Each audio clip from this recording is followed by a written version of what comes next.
vision received was that of blood cells, traveling throughout the body, supplying the much-needed oxygen and other nutrients to the differing members of the body to fulfill their purpose. Once the blood cells are spent, they must return back to the heart to be refilled before being sent out again and fulfill their purpose. Can I ask you about your mother? Yeah. Because we've spent about a day with you. And one of I think the most impactful parts of your book is the parts where your mother's in it. And you talked about, how the Lord came upon her in a moment where she was impregnated with you, and it was about the 8th month, and God did something with her that needed to be done. And there were some other testimonies in this book. So my question is, what was your mother's impact on your faith? Oh, in your my. life? Oh my She God. was a giant in faith. She was devastating. No, not devastating, Bree. Well, I mean, good. I mean, in a good way. Yeah, No, not no, like good bad way meaning at all. bad, but bad meaning good. Like devastating meaning good, right? Yeah. Yeah. You got to get with the times, Elder Rayford. It was powerful. That's a better word. There powerful. you go. Devastatingly powerful. She was a faith giant. She was.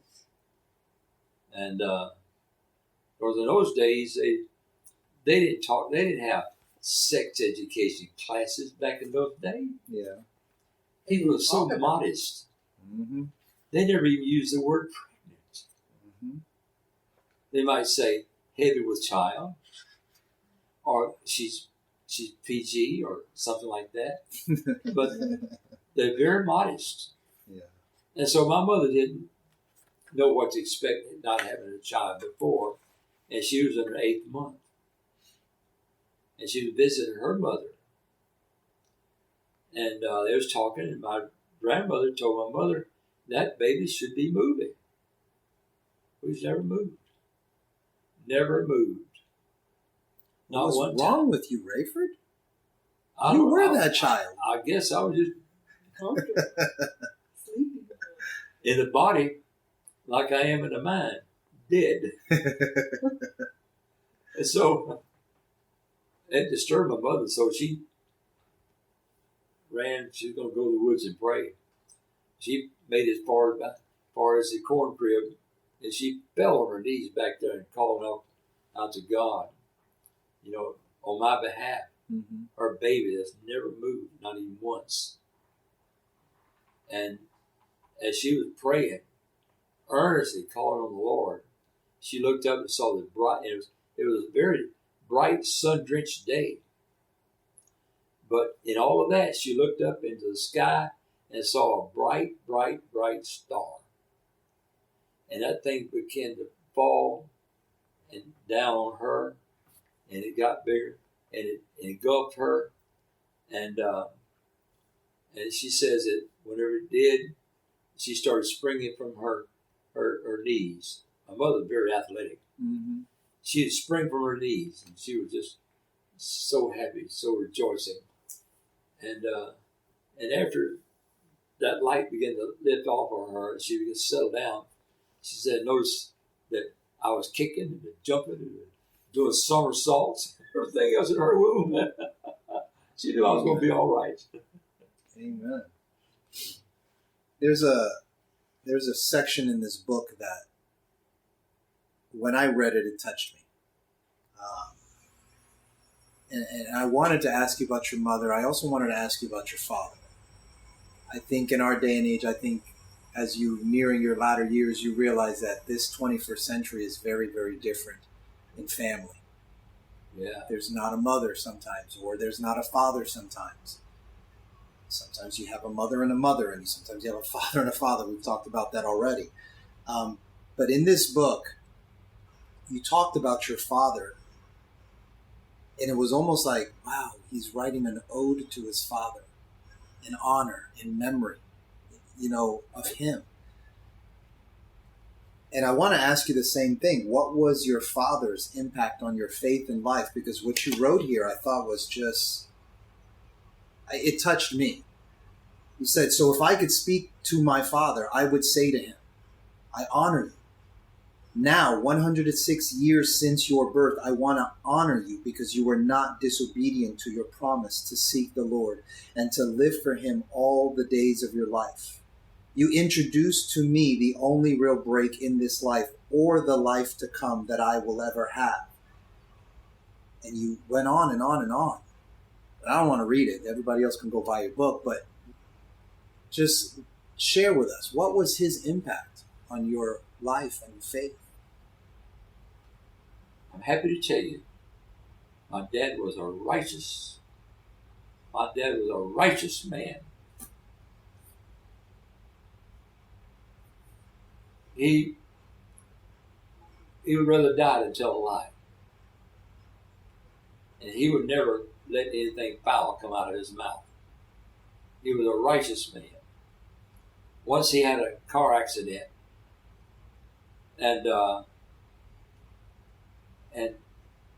they went to trial over that car accident because my daddy was entitled to some damages. Mm-hmm. And the trial went on for a couple of days. You could tell the jury was siding with my dad against the insurance company. Mm-hmm.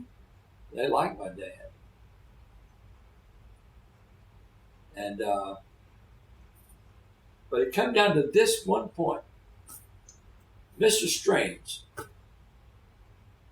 can you say beyond all shadow of a doubt that the light was still yellow when you passed a certain point? Mm-hmm.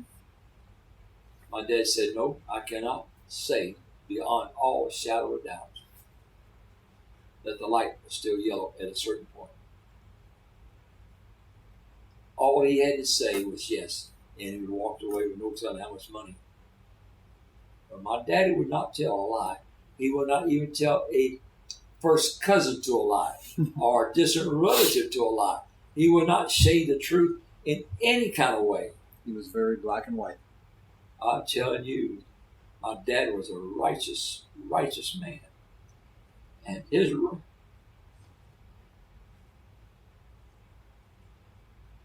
had an impact on me.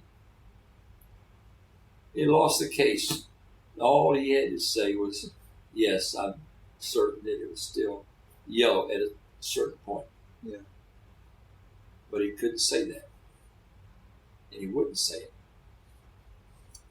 My dad told me, I'll never forget when I was a little boy, I told my dad a lie.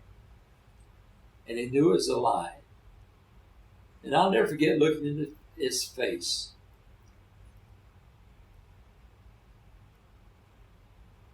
I saw the hurt. I saw the deep hurt in his face. And he said, son, I'd much rather you just spit in my face than to tell me a lie. Never forget that. He was so opposed to a lie. I'd rather you just spit in my face. My dad was a righteous man, a holy man. Unlike very many people I've ever known. Mm-hmm. And she will testify to that. That's the truth. He was peculiar in some ways, but he was righteous. So he was very direct. Yes. Very blunt, straightforward, no beating around Oh, the bush. yeah. He'd spare your feelings as much as he could. Yeah. But he's not going to lie to make you feel No, okay. he's not going to lie Yeah. to make you feel better. He loved the truth more than anything. Yeah. He loved the truth. He loved godliness. Godliness was his way of life. Mm-hmm. Righteousness. You don't meet very many people like that. Yeah. In your lifetime. He sounds like a very integrous man. Integrity, I think, was his middle name.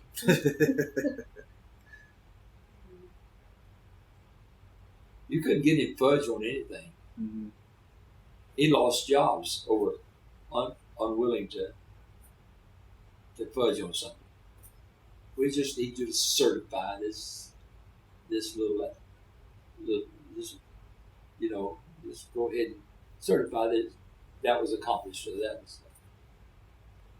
No, my dad was not like that. Mm-hmm. You're not gonna fudge on nothing. Did your dad get that from his dad, you think? Yes. Of course, the Holy Ghost gave, but spiritually speaking, yes. But my grandfather now, he was so opposed to people being cheated or being lied to that he'd kill you, literally shoot you to death if you lied. This was late 1800s. Your great grandfather would be, my grandfather or your died. grandfather. My grandfather died in like 1930 or something like that. Okay, so right around the Depression. Or before the Depression. Yeah. Okay. And I heard about my grandfather, how he was such a mean man, and he's a very powerful man, very very powerful man, very mean. And back in those days in Catahoula Parish, Louisiana, it was completely lawless. Every man was a law to himself. Mm. And that's the way it was. Paul Harvey on radio used to talk about that. Catahoula Parish, Louisiana. Every man was his own law. Mm. And I heard about how mean Isom Strange was. One day Isom Strange? I-S-O-M, Isom Strange. Okay. I asked my dad's brother, oldest brother, Clarence. Now he's up like 90 years old. And I heard all these horror stories about my grandfather, how mean he was. And I said, Uncle Clarence, can you tell me one good thing about your daddy? When I said that, those eyes began to blaze, blue eyes began to blaze. He stuttered. He sat up straight. He's close to 90 years old. He said, yes, I can tell you something good about him. If he saw another man cheated, he'd kill that cheater. I mean, kill him. Told me about a case where they were doing some logging, mm-hmm. and a man began to cheat a landowner out of some timber. And I said, just kill him. Just like that. Just shot and killed him. He could not stand to cheat or anybody to lie. Isom Strange could not stand somebody to cheat or lie. He just killed you. Didn't mind killing you at all. And that's the way it was back in those days, Catahoula Parish. Of course, he was pretty old when he got killed himself. Mm-hmm. Some man, forget his name, Shelby Kirby, I believe is his name, later on become the sheriff. Anyway, he sexually insulted, advanced on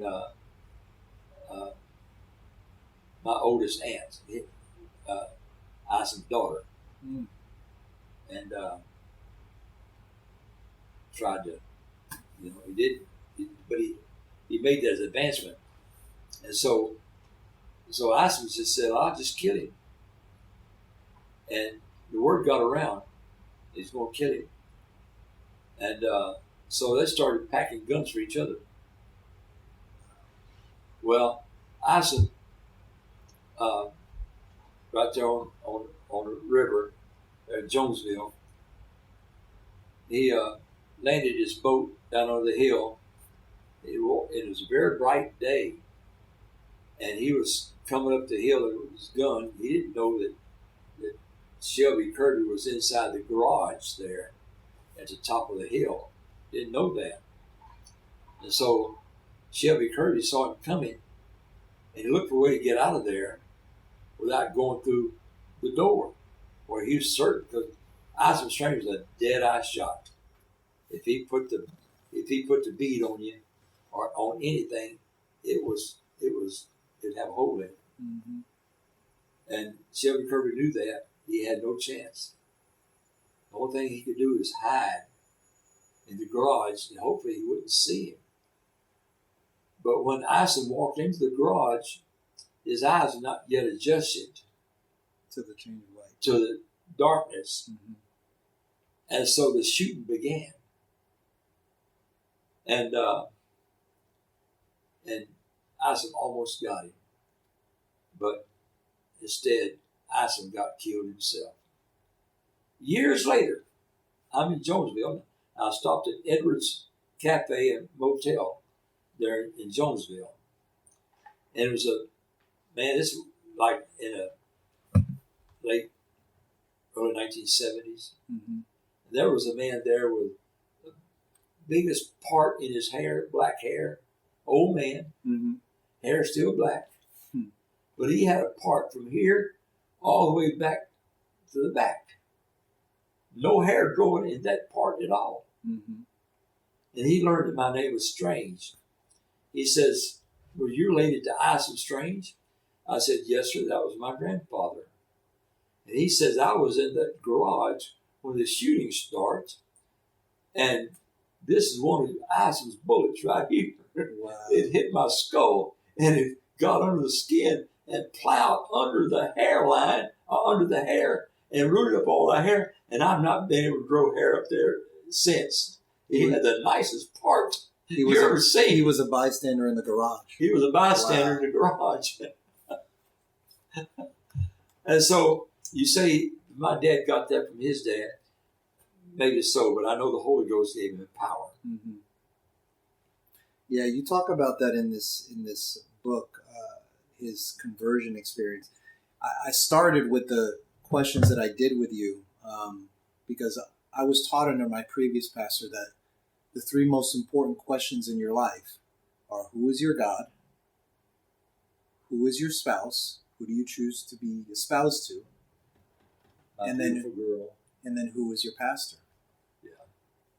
Those are the three most important questions you'll probably make in your life. Because if you worship in the wrong God, well, that's all said and done. If you worship the right God, which is the only God, Jesus, and you choose the wrong spouse, you have a lot of turmoil. You may not make it to the end. Right. And then if you do those two right, you get the wrong pastor, he could lead you down the wrong direction and abort a lot of things in your life. Let's choose the right one. So I want to come to some of the miracles. One of the most powerful miracles is when you got in a car accident and someone you dearly love was pronounced dead. She was. So when was that? Where was that? What exactly happened there? September 1976. I believe it's September the 3rd, if I remember right. Wow, I was 2 years old.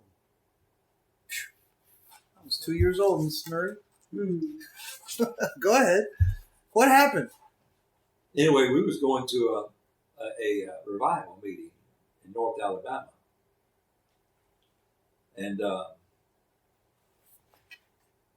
I had a dream. And in the dream, I heard crashing glass and everything. And just before that, Nathan had been running with a jar, and he filled that jar with some concrete somewhere else, not around the house. But when it fell, that jar broke, and it cut his arm underneath there. That's my son, Nathan. And so we were going to go to that. We had a black lady, a sweet black lady, who was going to watch our children for us while we was gone. Sister Childs. Remember her? Yeah. And so I love Sister Childs. What a darling woman, boy. But she had Sister Childs, she had an iron hand and a velvet glove. That woman, when she said something, she was sweet, but she meant it. Uh-huh.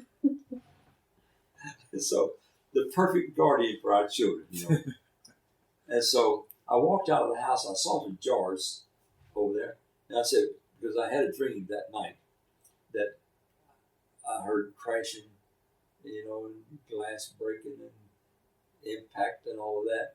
And I thought about Nathan running with the jars, and I said, well, maybe the Lord wanted me to get them jars out of sight or something.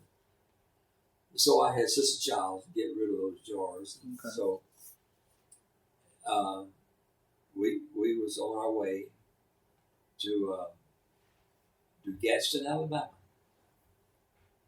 Left Meridian, Mississippi, and driving up into Alabama. Got as far as Epps, EPPS, Alabama. Mm-hmm. And that's when the accident happened. And we were T-boned. And she was still alive immediately after the impact. But I knew that something was really, really wrong, really bad. Didn't know everything. And so I got down, I had a brand new suit on, got down in the weeds. It had been raining. I got down in the weeds, called to the Lord.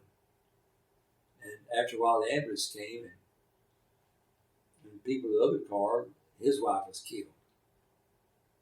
And everybody in the Jehovah's Witness knew that man. Mm-hmm. He was considered to be one of the 144,000 that was saved, or whatever they say about 144,000. He was a very reputable man. But his wife was killed. My wife was killed too. When the ambulance finally got us to the hospital in Meridian, Mississippi, I'll never forget. We were on a little bed in the ambulance.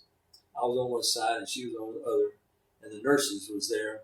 They kept checking the vital signs, and I saw one of them looked at the other one, and shook her head, and dropped her hand, and didn't check her on no more. But you were aware in that moment? You were cognizant? I mean, you didn't have any injuries? I had 3 broken ribs. Oh. But I knew she was gone. And when a nurse did like that to the other one. And so my only hope then was, they can resuscitate her in the hospital.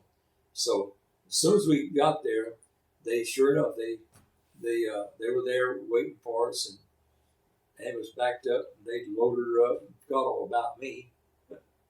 And took her home, and she was probably in more serious condition. She was. And so they were already alerted, how serious her condition was. And so then after a while, they came and got me, and they'd already pulled the sheets over her head, and she was out in the hallway, and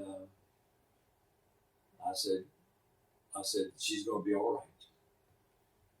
I'll never forget that. She's going to be all right. She's going to be just fine. And so they put me up in my room, and next morning they come and got me. I said, how's she doing? How's my wife doing? Well, let's go see. And so they took me downstairs in intensive care. I knew that if she's in intensive care, she must be alive. Mm-hmm. And so, sure enough, Dr. Lowry Rush, a famous doctor,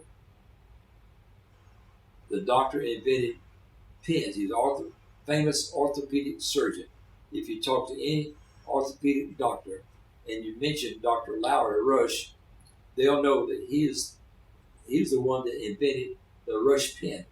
Before that time, they had no way of joining bones back together. Mm-hmm. But he invented the pin bones together, and that become known as the Rush pin. And he's world famous doctor. And he was serving in Alabama at the time? No, in Meridian, Mississippi. Okay, so the accident was in Alabama, but they had to rush her to Mississippi. Rush her to Meridian, Mississippi. Oh, wow, okay. And so we wasn't too far away. Okay. And so Dr. Lowry Rush was there, and Dr. Bandon, and another doctor.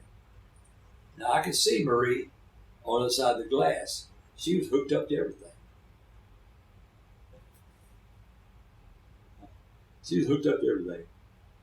So Dr. Rush talked to me first, had all the x-rays and everything, how bad she was broken up. Oh my goodness, never dreamed anybody could have so many broken bones.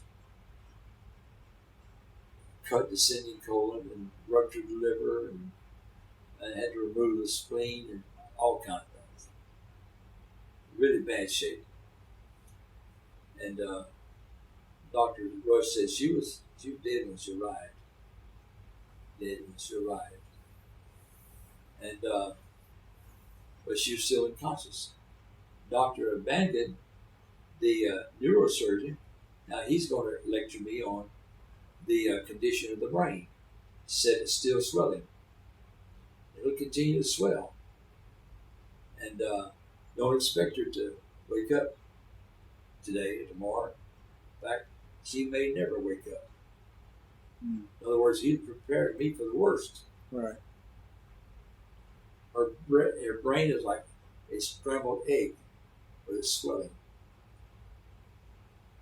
And so they finally let me go in to see her. They wheeled me in the wheelchair. And if I could trade places with my darling wife, I would have gladly traded places with her. Oh my, I never knew that I loved her so much.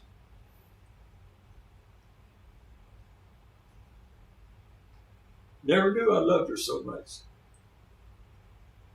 And so, if I could just get her a dozen roses, of the most beautiful roses in the world, I'd pay any price for them. I could give them to her. I just want to do something for her. But the only thing I could think to do for her is I could sing her a song. So I reverted back to an old song that my grandmother was saying. The great physician now is here, the sympathizing Jesus. He speaks our drooping heart to cheer. Oh, hear the voice of Jesus. Sweetest note of seraph song, sweetest name on mortal tongue, sweetest carol ever sung. Jesus, precious Jesus. Nurses begin to wipe their tears. Doctors begin to wipe their tears and walk out. Sweetest note of seraph song, sweetest name on mortal tongue, sweetest carol ever sung. Jesus, precious Jesus. She woke up. After the doctor just told me, don't expect you to wake up. Maybe never. Do you remember this? No. Okay. Go ahead. And she had all the things in her mouth and nose and everything. She turned over and looked at me and said, Rayford? Then she turned around and looked. Jesus was standing there. Well, let me tell the story, baby. Then she turned over to the other side and said, looked a little bit, said, Jesus? Then she looked back at me and said, Rayford? Then she looked back over there and said, Jesus? She looked back at me and said, He's here. I said, who's here? He has a golden belt on him. You got to talk about what he looked like. Said, put his hand on my shoulder and said everything's going to be all right. She started describing his appearance to you? Yeah. Wow. You remember this or no? Yeah, I remember that. You do remember that? Yeah. And doctor's amazed. She woke up. Then the healing process started. Uh-huh. It was Jesus very many put days. his hand on my shoulder. Broken pelvic bone, broken hip, Just torn broken up. shoulder blade, Uh-huh. collarbone, all broke up. leg broke. I don't know what all was wrong. Something broken. Her body just all broke up. It was awful. And it wasn't but a few days she was walking out. But it was such a miracle in that hospital. They began to call me to go to different places in the hospital, pray for this and pray for that one. Mm-hmm. I went into one heart CC unit. Man died of a heart attack. They expected him to live. Mm-hmm. I prayed for him. They sent him home the next day. Hmm. So many miracles took place in that hospital. And one nurse, she stood in our room. She started crying. Said, "You wanted to go to a meeting, but God knew that you were needed here in this hospital, worse than anywhere else. God kept you here." And I thought, well, I could have thought of a little better way To go do that. Yeah. Not as much suffering. Yes. So the part about that I wanted you to share was, which I asked you about last night, was when you went for your follow-up and what happened with the doctor when you went there. Because she was all messed up and you weren't supposed to be walking right. The doctor, he said, he shook he said, "Who gave me these records? These are the wrong records. These are not about this woman." Because they sent him the records. And it was all kind of injuries. But they weren't, then the doctor couldn't find none of them injuries. No signs of them. He was mad. Was this the moment you were doing something with your legs? Yeah, I said, "My leg," and I started racing. I wasn't. He took my leg. He said, "Now this is going to be very painful." He said, "I just want you to bear with me. I have to do this." And he real slowly started to lift up my leg. I said, "Oh, doctor, it's okay." And I did like this. And he backed up. It shocked him. He backed up. He got mad. He said, "Who sent me these records?" He thought they sent the wrong records. He was mad. He was not expecting you to be able to just kick up your leg like that. Oh, no. He was very gently Yeah. going to move my leg. Now, if this gets too painful, just tell me and I'll stop. So it's not painful at all. Were you there? No, I wasn't at the You weren't at that doctor's one? office, Okay. but let me tell you the interval. Whenever she left the hospital, she had a bad limp. Mm-hmm. Now, I was at work, and we had my sister-in-law named Star was staying with us at that time. And Star said, "Call me Ray. Get home, something happened to Marie." "Oh my, what happened to Marie?" "Hurry, get home. It's urgent." So I got home just as quick as I could. And she was running up and down the back steps, up and down, up and down, up and And I down. wasn't even supposed to be walking. Well, she was walking, but with a bad limp, you know. Mm-hmm. Yeah, because my leg grew up shorter than the other one. And so she had been listening to a tape by the minister that I work for, I was telling you about. The no-name evangelist? No name of it. I got you. Yeah. Listened to a great message of faith. And she believed God for her healing on her leg, Amen. which had started in the hospital, but was not complete when she was home until that moment. I said, "Star, what's she doing?" She's running up down the steps, back steps. The back door had steps. I was running up and down them. And so I said, "What's going on?" We got there, and God had healed that limp. The Take limp it. itself. My leg was shorter. Right. That leg grew. I felt it grow. God had healed her leg, God pulled my leg to the right knee. and it just shocked the doctor because I wasn't at the doctor's office. Yeah. But she came over and told me that. Did he say something to you after that? Like after he realized it was you? And He said, "You don't need to be no more." "Yeah, you don't need to see me no more." He said, "I'm releasing you." You just say, what religion are you? So sometimes even they get sobered up.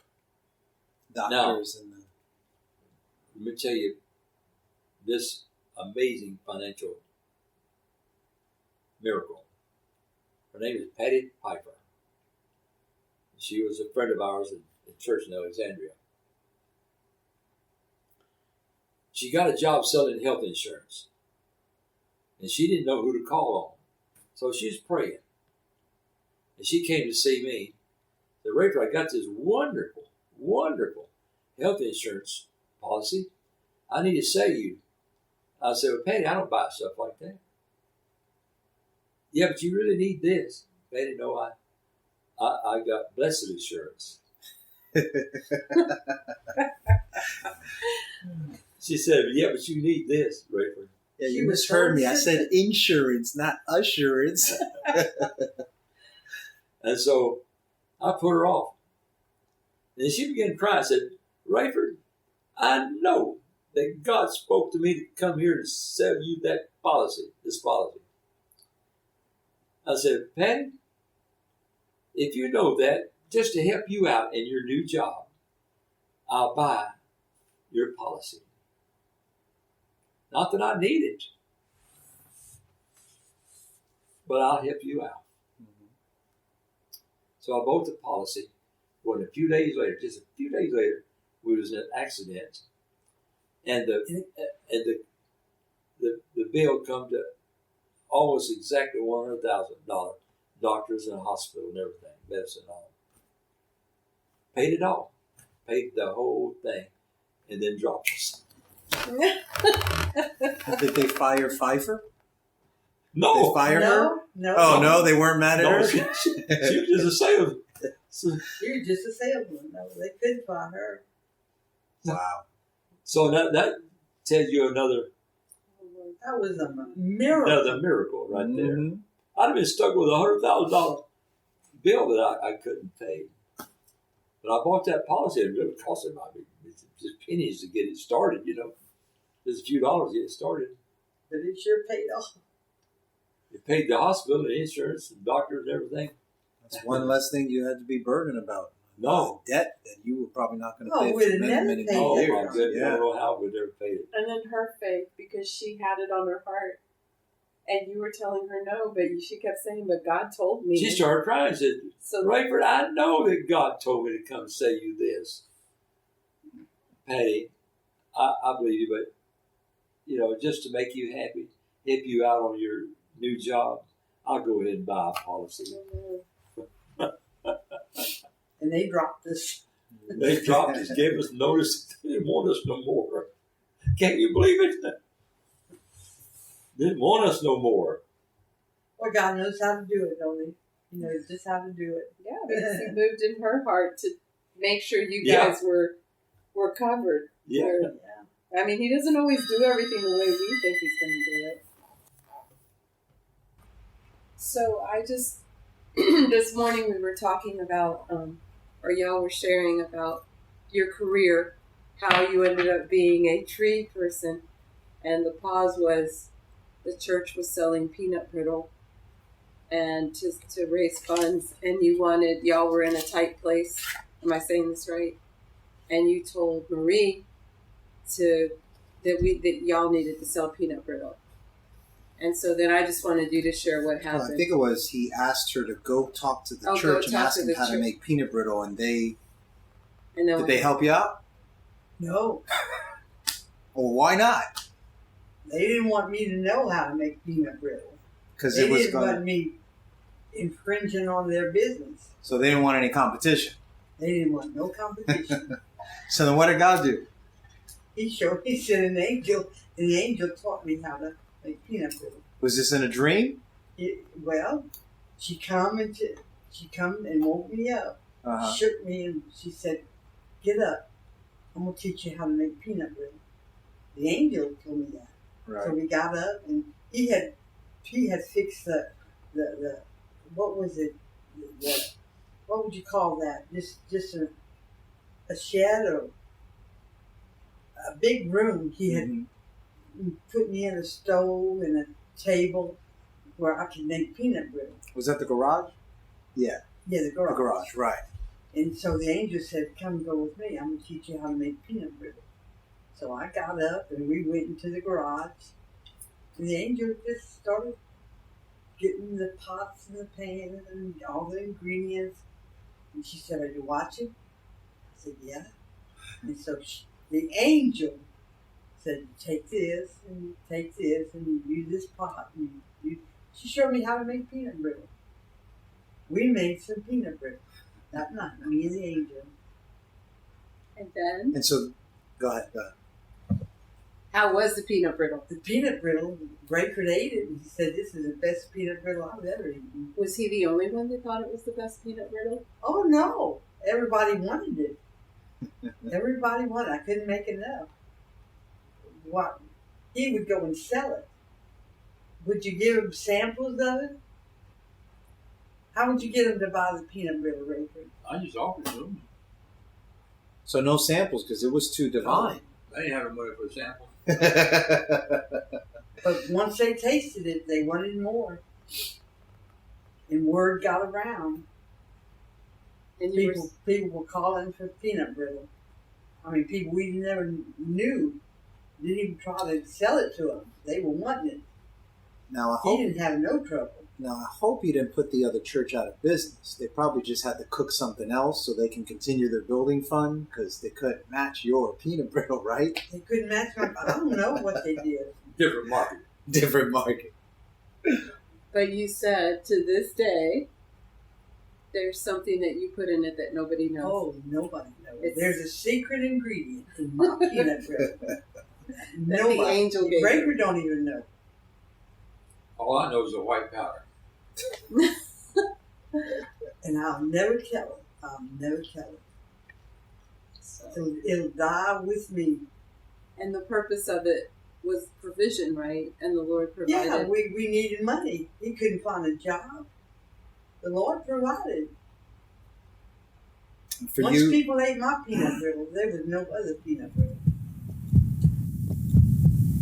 Thus is the ministry of our Father's heart through us. Our utmost desire is to be in the Father's heart, to know the Father's heart, and express the Father's heart to you. If you appreciate listening to this podcast and were blessed, pass it along to someone else by text, email, or word of mouth in the hopes that they might be positively impacted as you were. If you are interested in supporting our efforts, we would ask you to consider the following. 1. Pray for us. 2. Leave a positive rating or review with whomever you listen to our podcast with. And 3. If you desire to contribute monetarily, you can do so at paypal.me/JBenJesus or Cash App $JBenJesus or Venmo JBenJesus. That's JBenJesus. God bless.